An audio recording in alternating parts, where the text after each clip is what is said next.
Chief minister और सदर BRS Chandrashekhar Rao ने कहा कि कांग्रेस पार्टी ने कर्नाटक में जबरदस्त जीत हासिल की है और नफरत की सियासत करने वाली बीजेपी को बदतरीन शिकस्त से दो चार होना पड़ा। उन्होंने कहा कि कर्नाटक के नतायज के बाद कुछ लोग तरह तरह की बातें और दावे कर रहे हैं, लेकिन उनके ख्वाब चुकनाचूर हो जाएंगे।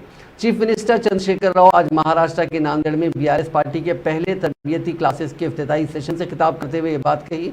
बीआरएस के सदर केसीआर ने शमा रोशन करके 2 रोजा तरबियती क्लासेस का इफ्तिताह किया।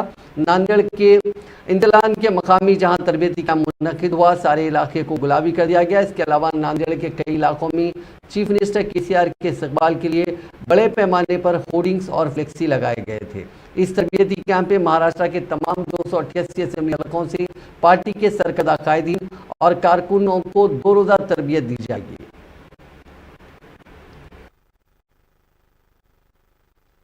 एक बात मैं आपसे कहता हूं, हमारा भारत देश बुद्धिजीवियों का देश है, बुद्धिमानों का देश है।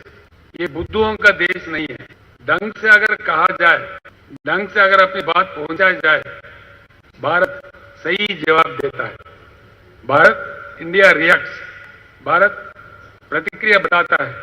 एक ऐसे देश है, ऐसे कई चीज हमने होते हुए देखा है। जयप्रकाश नारायण, लोकनायक जयप्रकाश नारायण इमरजेंसी के खिलाफ जब लड़ रहे थे, एक आवाज जो ये थी, उस समय के सरकार ने सारे नेताओं को गिरफ्तार किया था, जेलों में रखा था। कई लोग जो जिनको मैं जानता था उस समय, मधु दंडावती जी थे, रामविलास पासवान जी थे, जॉर्ज फर्नांडिस जी थे, ऐसे कई जाने माने नेताओं को उस समय का सरकार 18 महीने तक जेल में रखा था। उन्होंने अपने फार्म जेल से ही भरे थे और 45 दिन के अंदर ऐसी क्रांति आया, पूरे उस समय के सरकार को उखाड़ के बंगाल के खाड़ी में फेंक दिए और जनता सरकार बन गया। ये आप सभी ने देखा है, होते हुए देखा है।